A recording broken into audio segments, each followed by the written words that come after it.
Hey guys! Today for our Read Aloud, we're going to be reading another poetry collection, and this is the poetry collection of Robert Frost, and it's edited by J. Parini, and it's illustrated by Michael Paraskevas.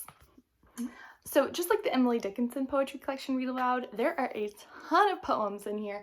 We just don't have time to read all of them. So I'm going to pick out a couple of favorite ones, but I'll be sure to show you beautiful illustrations on every single page, even if we don't read the poem on that page. So let's go ahead and read the poetry collection of Robert Frost.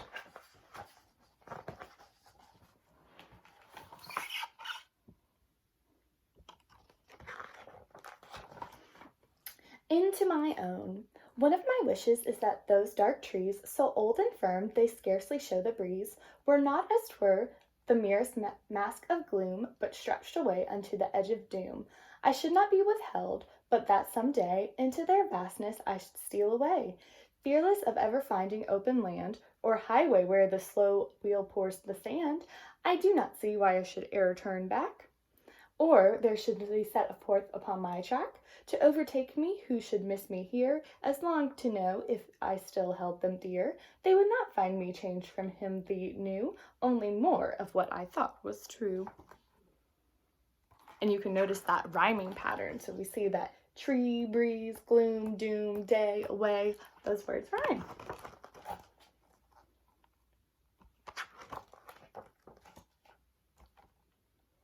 Stars, how countlessly they congregate over the tumultuous snow, which flows in shapes as tall as trees, the wintry winds blow, as if with keenness up for our fate, our faltering few steps on, to white rest and a place of rest, invisible at dawn, and yet with neither love nor hate, those stars like some Snow White, Minerva's snow white marble eyes, without the gift of sight. So this rhyming pattern is a bit different. It's not that A, B, B pattern. This one is A, B, C, B, which means that every other line rhymes.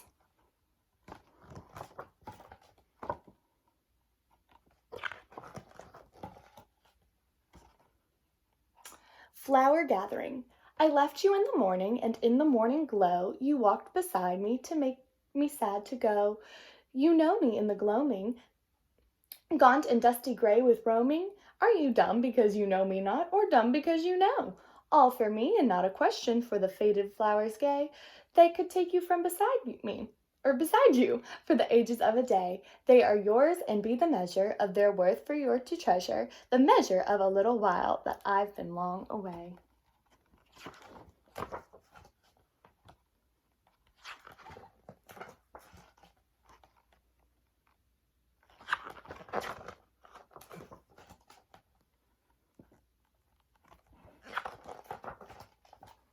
October. This is one of my favorite poems by Robert Frost. O hushed October morning mild, thy leaves have ripened to the fall. Tomorrow's wind, if it be wild, should waste them all. The crows above the forest call, tomorrow they may form and go. O hushed October morning mild, begin the hours of this day slow. Make the day seem to be to us less brief. Hearts not averse to being beguiled, beguile us in the way you know. Release one leaf at break of day, at noon release another leaf. One of our trees, one far away, retard the sun with gentle mist, enchant the land with amethyst. Slow, slow, for the grape's sake, if they were all whose leaves already were burnt with frost, whose cultured fruit must else be lost for the grape's sake along the wall.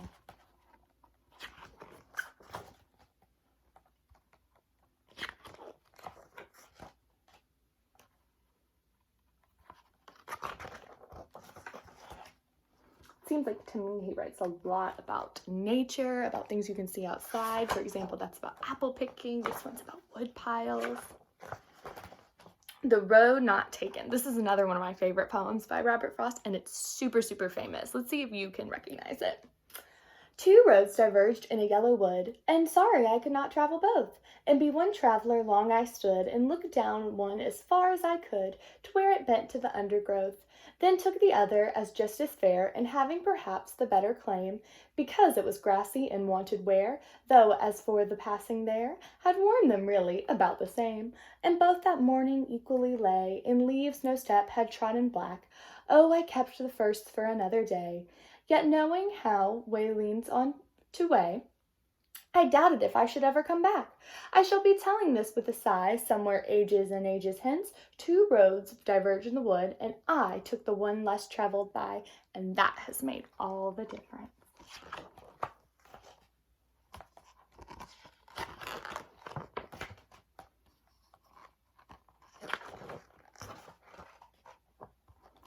The Cow in Apple Time.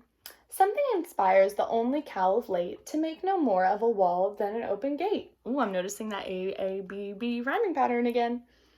And think no more of wall builders than fools. Her face is flecked with pomace as she drools. A cider syrup, having tasted fruit, she scorns the pasture, withering the root. She runs from tree to tree where lie and sweeten the windmill spiked with stubble and worm eaten. She lives them bitten as she has to fly. She bellows on a knoll against the sky. Her udder shrivels and the milk goes dry.